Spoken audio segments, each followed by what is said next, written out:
guys, I'm gonna be filming your first little bonus work cooking assignment. So the first recipe I want to offer you guys to do is called pull apart skillet bread.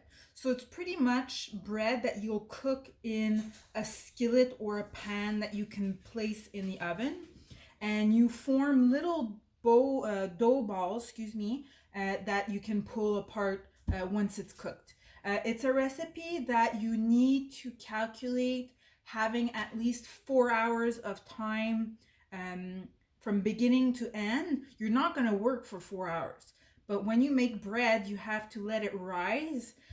So don't start preparing the bread for supper at like 5 o'clock. It'll never be ready, okay? So this is maybe more of a weekend kind of recipe, or something you can do if you're working from home. So you start preparing it at lunchtime so that at dinner time it's fresh and baked as you want it. Whenever you're making a recipe that's a new test for you, it's always super important to go through the recipe ingredients to make sure you have everything. You don't want to start preparing and then you're missing a key ingredient and you can't complete your recipe. Okay, so we're going to go through the recipe ingredients to make sure that you have everything that is necessary. Okay, so number one thing, you need flour. Okay, you're going to need 2.5 cups of all-purpose flour. Don't go with wheat flour. Really stick with the regular white flour. If you have bread flour, that's fine as well. But I use like regular red rose all-purpose flour. So 2.5 cups. You're going to need water.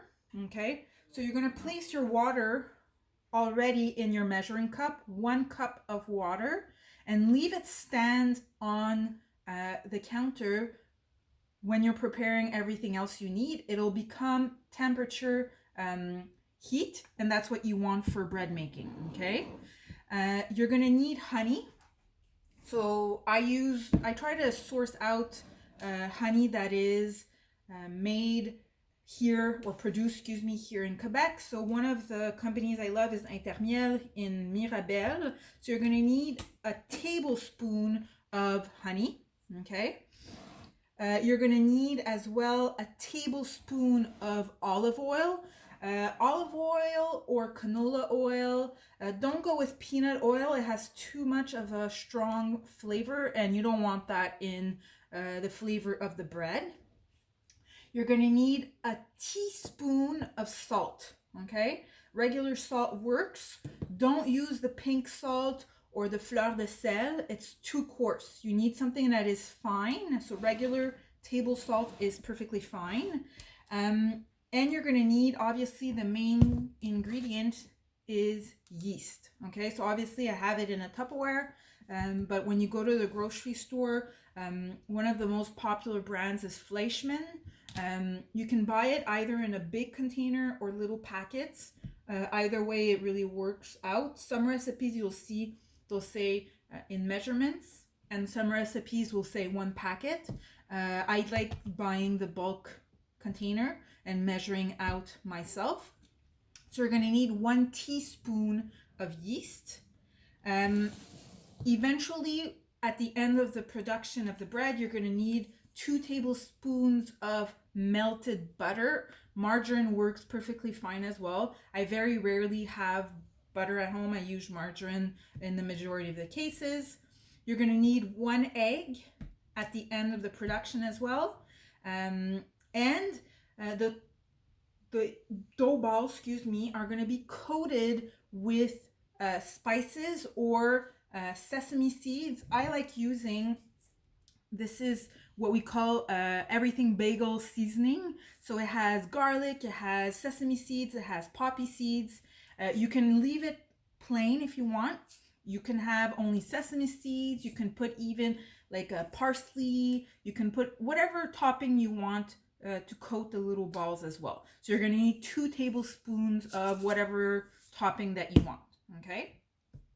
So the first thing you want to do is what we call proofing. Okay. So you want to make your yeast activate. So in making bread, one of the main tools that you're going to want to use is what we call a stand mixer, okay? So a stand mixer, like a KitchenAid mixer, is really what's super practical. If you do not have that, it's perfectly fine. You can use easily your hands and do it old school. Just mentally prepare you're gonna have to work maybe a little bit harder on preparing your bread, okay? So you're gonna put, excuse me, I'm cutting off my head. Woo. So you're gonna have to place your water in your in your mixer bowl, excuse me. You're gonna place your water in the mixing bowl, okay? And you're gonna measure your yeast and your honey, and you're gonna place it in that mixing bowl as well, okay? So your yeast is, excuse me, oops.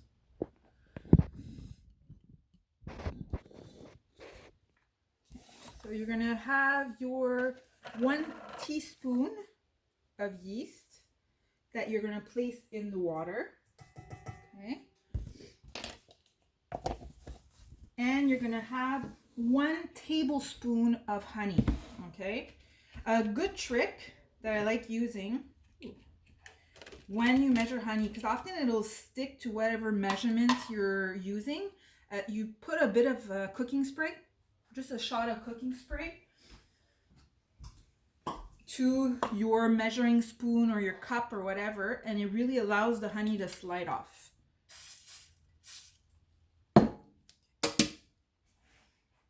So here I don't have my tablespoon measurement anymore. I have only half a tablespoon. So I'm going to do it twice.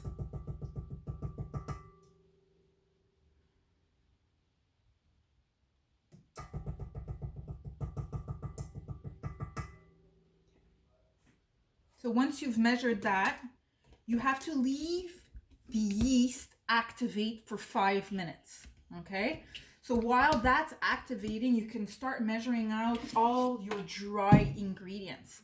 So your dry ingredients are, I suggest to place them in a bowl.